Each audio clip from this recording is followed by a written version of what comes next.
मैं मिथिलेश सिंह। नमस्कार सभी को। बच्चों, आप सभी ने अपनी छुट्टियां अच्छे से बिताई होंगी। आशा करती हूँ कि थोड़ी बहुत पढ़ाई भी की होगी। बच्चों, मेरा मानना है कि अगर हमारा ध्यान अपने लक्ष्य पर रहता है तो फिर हमें कोई भी परेशानी, कोई बीमारी, कोई महामारी अथवा अन्य कोई विपत्ति हमारे रास्ते से हमें हटा नहीं सकती। हाँ, थोड़ा विचलित अवश्य होते हैं, परंतु फिर हम उसी रफ्तार से आगे बढ़ने लगते हैं। तो बच्चों, हम सभी अपनी सारी परेशानियों को पीछे छोड़ते हुए पुनः अपनी पढ़ाई लिखाई में लग जाते हैं, जुट जाते हैं। तो बच्चों, आज मैं आपको पहले जब हमने पढ़ाई शुरू की थी अपनी क्लास 11th की, तो मैंने आपकी कोर्स में कितनी किताबें हैं वो लिखवा चुकी थी। मैं आपको फिर दोबारा से एक बार बता देती हूँ। आपकी हिंदी एच की 3 पुस्तकें आपके कोर्स में हैं: अंतरा, अंतराल, अभिव्यक्ति और माध्यम। छुट्टियों से पहले मैंने अंतरा के काव्यखंड के 3 पाठ आपको करा दिए थे। आज मैं आपको अंतराल सहायक पुस्तक जो है दूसरी आपकी, उसका पहला पाठ अंडे के छिलके, लेखक मोहन राकेश, इसकी व्याख्या करूंगी। तो बच्चों, सबसे पहले मैं इस पाठ का आपको थोड़ा सा परिचय बता देती हूँ। इस एकांकी के माध्यम से लेखक मोहन राकेश ने वर्तमान समाज की दिखावे वाली संस्कृति और समाज की कुरीतियों को आश्चर्यजनक ढंग से पेश किया है। जहां परिवार में अंडे के उपयोग के प्रतिबंध के बाद भी, मतलब वहां अंडे नहीं खा सकते हैं ऐसा उस परिवार में प्रतिबंध है, उसके बाद भी अंदर ही अंदर सभी उसके उपयोग के पक्ष में मालूम पड़ते हैं। परंपरा और आधुनिकता की लड़ाई इस एकांकी में सफलतापूर्वक उभारी गई है। विद्यार्थी अपने जीवन में वास्तविकता को महत्व दे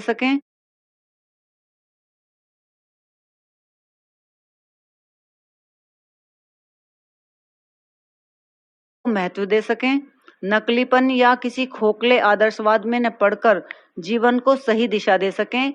यही इस पाठ का उद्देश्य है। तो एकांकी का मतलब होता है बच्चों, जो नाटक एक अंक में समाप्त हो जाए, एक ही अंक में खत्म हो जाए, उसको एकांकी कहते हैं। तो ये जो हमारा पाठ है ये एकांकी है।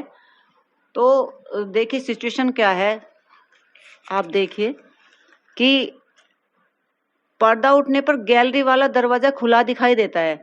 बाईं ओर के दरवाजे के आगे पर्दा लहरा रहा है, जिससे पता चलता है कि दरवाजा खुला है या बंद। कमरे में कोई नहीं है। ये सिचुएशन है उस जगह की।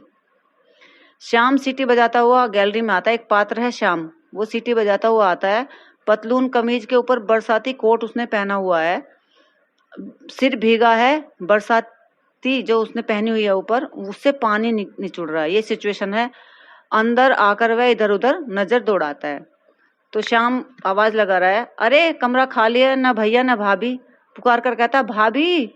दूसरे कमरे से वीना की आवाज आती है। वीना कहती है, कौन? श्याम, क्या बात है? श्याम फिर कहता है, श्याम इधर आओ तो बताऊं क्या बात है। वीना उधर से आती है, वहीं जहां श्याम था वहीं आती है। वीना, तुम्हें भी आकर इसी तरह आवाज देने की आवश्यकता पड़ती है? इस तरह पुकारे थे जैसे किसी पराए घर में आए हो। तो देवर भाभी के बीच में संवाद चल रहा है ये। तो श्याम आगे कहता है, पराया घर तो लगता ही है भाभी, तुमने आते ही नक्शा बदल दिया इस कमरे का। मेरा अंदर पैर रखने का हौसला ही नहीं पड़ता। मतलब साफ सफाई देख के वो अपनी भाभी से इस तरह से बातचीत कर रहा है।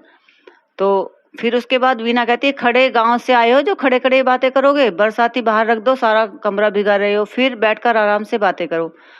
अभी तुम्हारे भैया आते हैं तो तुम्हारे लिए चाय बना देती हूँ। तो श्याम कहता है, सिर्फ चाय? गलत बात है, ऐसे सुहाने मौसम में सूखी चाय पी नहीं जा सकती, बिल्कुल नहीं।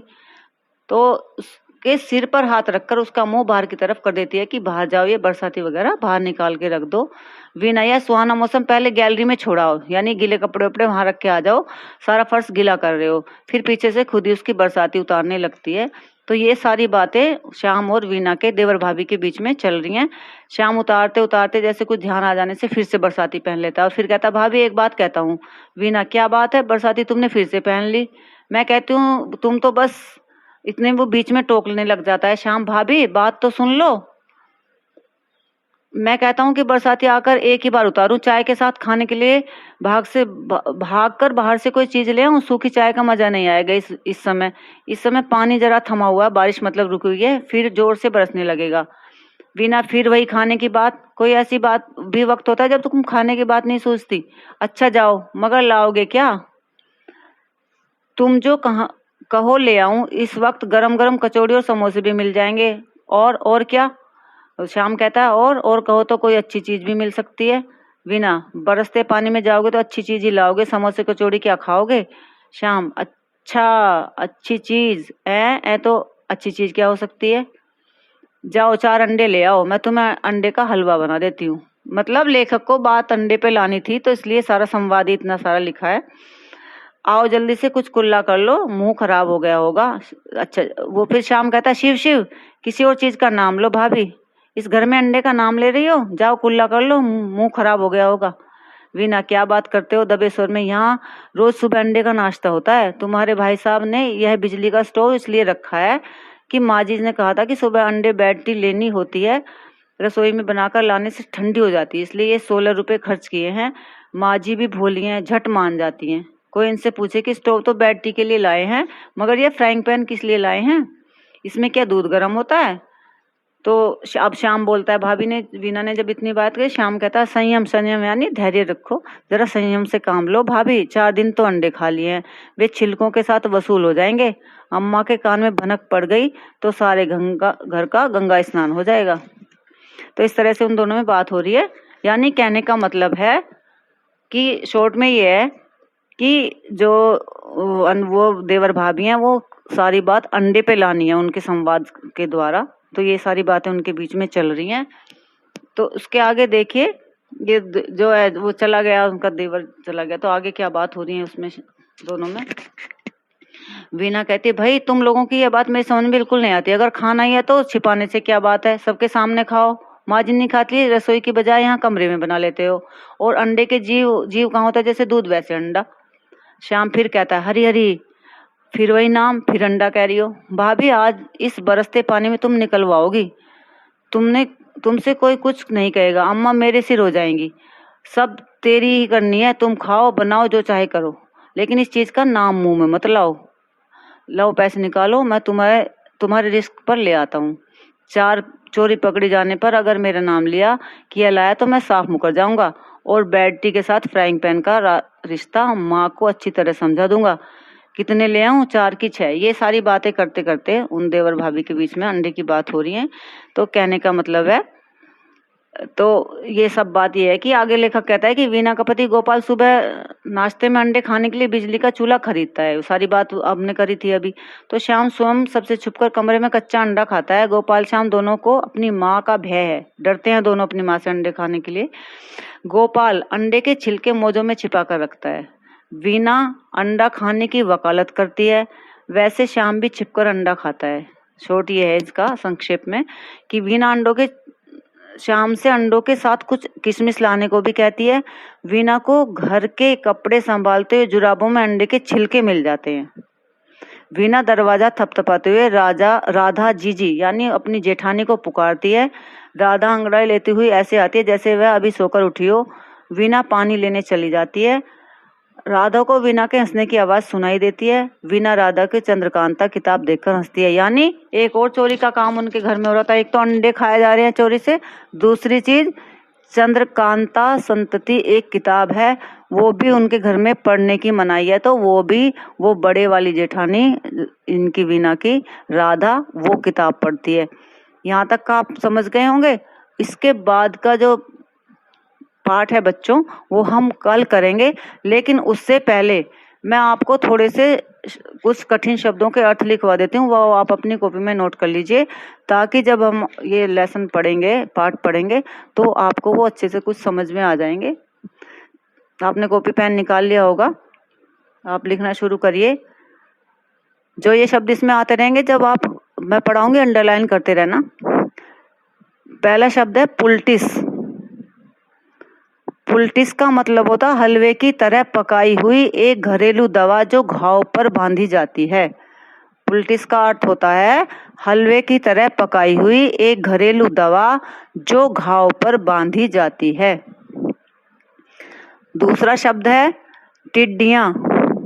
टिड्डियां पंखों वाले लाल रंग के कीड़े जो दल बनाकर चलते हैं और फसल को हानि पहुंचाते हैं। जैसे कि अभी आपने वर्तमान में सुना होगा 10-20 दिन पहले कि हमारे देश में टिड्डी दल आया हुआ था, वो टिड्डियाँ तो लाल पंखों वाले लाल रंग के कीड़े है ना।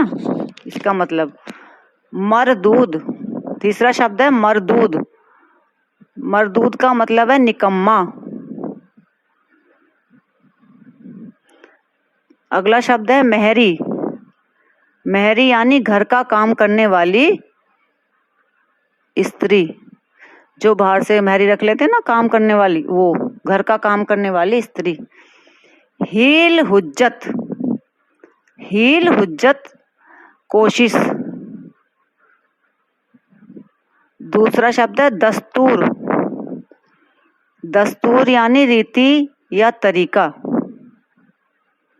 उससे अगला शब्द है तिलिस्म। तिलिस्म अर्थ है जादू या इंद्रजाल। उससे अगला शब्द देखिए संध्या, संझा, संझा। संझा का मतलब है संध्या या शाम। ये देशज शब्द है संझा, शुद्ध शब्द है तत्सम संध्या। बाँच, बाँच का अर्थ है पढ़ना। बाँच पढ़ या पढ़ना। तलब, तलब यानी इच्छा, मांग, इच्छा या मांग। स्नान, स्नान मतलब ये तद्भव शब्द है स्नान।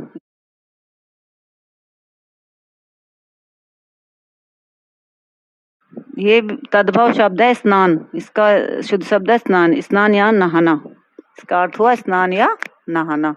ठीक है बच्चों, ये आपने कॉपी में कर लिए होंगे। अभी इससे आगे का जो हमारा पार्ट बचा वो मैं आपको कल अगले वाले उस पार्ट में करवाऊंगी। ठीक है, धन्यवाद बच्चों।